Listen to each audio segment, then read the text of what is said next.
Hydrocele operation कराने के बाद आपके बहुत सारे सवाल रहते हैं कि सूजन कब तक कम होगी, नॉर्मल शेप कब आएगा, स्क्रोटम को छोटा होने में कितना टाइम लगेगा।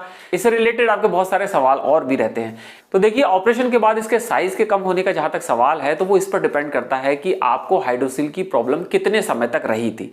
अगर किसी को 2, 4, 6 महीने ही प्रॉब्लम रही, साइज एकदम बड़ा हुआ और आपने ट्रीटमेंट कराया, वो ठीक नहीं हुआ और आपने तुरंत ऑपरेट करा लिया, तो ऐसी पोजीशन में साइज जो होता है वो तुरंत ऑपरेशन के बाद नॉर्मल हो जाता है, क्योंकि जो स्क्रोटम के अंदर के जो टिश्यूज होते हैं वो अंदर से बड़े नहीं हो पाते, इसलिए साइज जल्दी छोटा हो जाता है। लेकिन इसके अलावा कुछ लोग ऐसे भी होते हैं जो 1 साल, 2 साल बाद या 3 साल बाद ऑपरेशन कराते हैं। तो ऐसे में जब उसका साइज बहुत बड़ा कई साल तक रहता है, तो ऐसे में जो अंदर के टिश्यूज होते हैं वो बड़े हो जाते हैं, यानी स्किन का जो साइज है अंदर से ही नेचुरल बड़ा हो जाता है। तो उस पोजीशन में अगर ऑपरेशन किया जाता है तो वहां पर उसका साइज जल्दी नॉर्मल नहीं होता, क्योंकि वो स्किन का ही साइज बड़ा हो चुका होता है। तो अगर आप जल्दी से ऑपरेट करा लेते हैं तो ऐसी पोजीशन में वो जल्दी नॉर्मल हो साइज में आ जाएगा। लेकिन अगर आपने कई साल के बाद इसको ऑपरेट कराया तो ऐसे में इसका साइज जल्दी कम नहीं होगा और कुछ लोगों में वो कम नहीं भी हो सकता है। तो इसलिए थोड़ा सा माइंड मेकअप रखिए। आपको सबसे ज्यादा ध्यान ये रखना है कि कितने समय के बाद आपने इसको ऑपरेट कराया है।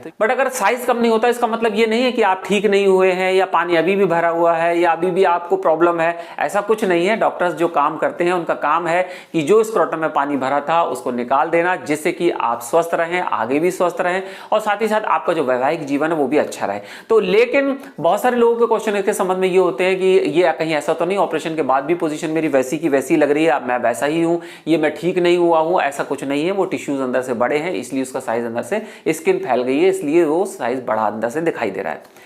लेकिन इसके साथ साथ अब ये प्रॉब्लम दोबारा ना हो आपको, इसके लिए कुछ चीजों का आपको ध्यान रखना है कि हैवी वर्कआउट नहीं करना है। साथ ही साथ अगर आप जिम और कुछ और करते हैं तो उसमें भी कुछ चीजों का ध्यान रखना है। साथ ही साथ अंडरगारमेंट सही से पहननी है।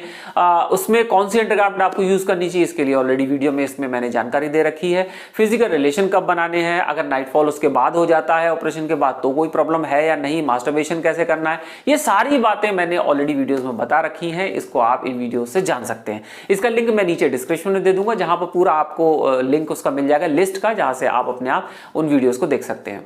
इसके अलावा बहुत सारे लोग होते हैं जो पोटेंशियल से रिलेटेड सवाल करते हैं, स्टैमिना से रिलेटेड सवाल करते हैं, कॉन्फिडो टैबलेट के बारे में पूछा है कुछ लोगों ने, या फिर स्टैमिना बढ़ाने के लिए ऑप्शंस के बारे में पूछा है, नाइटफॉल से रिलेटेड भी आपके सवाल रहते हैं। तो इन सब के सॉल्यूशंस और इनकी पूरी जानकारी ऑलरेडी मैंने वीडियोस में दे रखी है, आप वहां से देखकर इसकी पूरी जानकारी ले सकते हैं। इसका लिंक भी मैं नीचे डिस्क्रिप्शन में दे दूंगा।